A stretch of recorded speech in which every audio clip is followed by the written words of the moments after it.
Air conditioning on this 2000 Tahoe.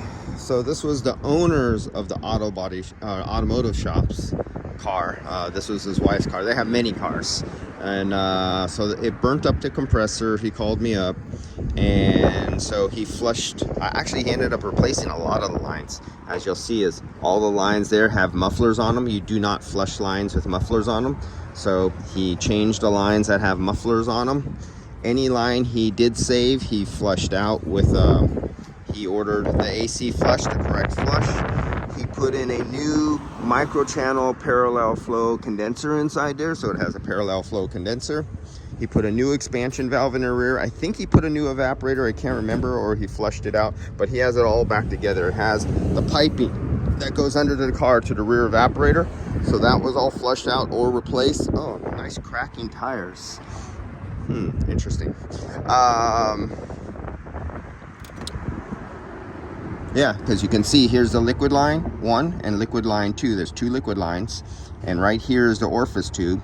So the front system's the orifice tube, and you can tell that because it has an accumulator.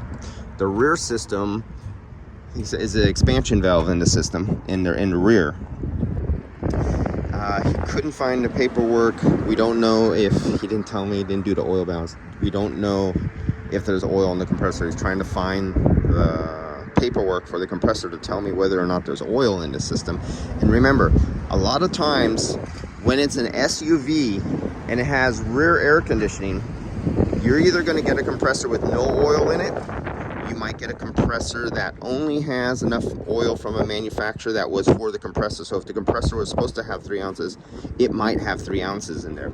Or you'll get a manufacturer who fills up the compressor thinking you're only putting it on a completely brand new, dry, flushed out system, and they'll put enough oil for the whole system, but the system that usually is originally only the front system only, because rear was an option. And then in the paperwork, if you read the paperwork that comes with your compressor, or you're supposed to know this because of course you went to formal education, you went to little classes and trade shows, you went to expos, you went to seminars about air conditioning, and you already know this stuff. You wouldn't be doing air conditioning without knowing this stuff, would you?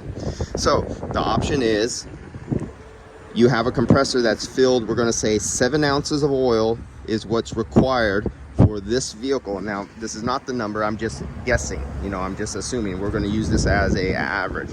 We're going to say 7 ounces of oil is for this compressor, that accumulator, that evaporator, and this condenser, and that hosing for a front system only, not for all the hoses and the evaporator that are in the rear.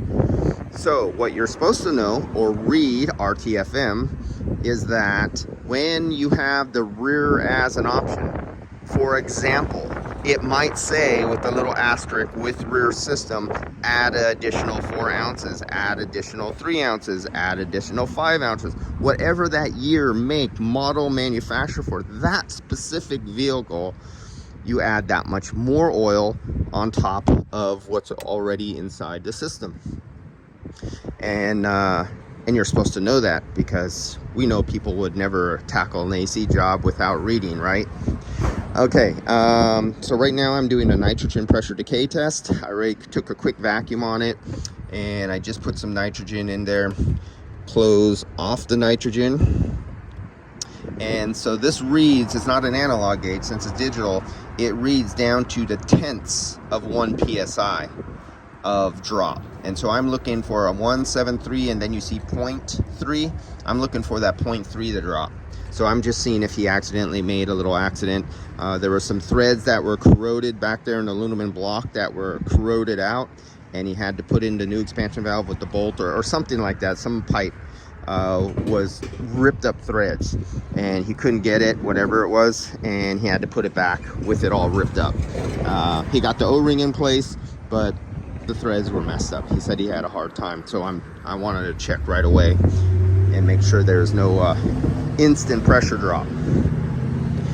So I'm gonna put this on, and you notice this big long vacuum hose here, because all my other gauges are used up right now on other cars doing vacuums at a few different shops, and this is my scrap gauges, what I call my garbage gauges, the Testos 7557S, those pieces of shit. So I just use those, and I'm just leaving it here all day. I got about 8 more jobs to do the rest of the day. This is early morning, and I'm gonna go do all my other jobs. And since he has many cars and this is his personal, I'm gonna come back at the end of the day, and after being on a vacuum pump for probably about 8-9 hours, I'll fill it up and we see what we have. All right guys, I'll see you later.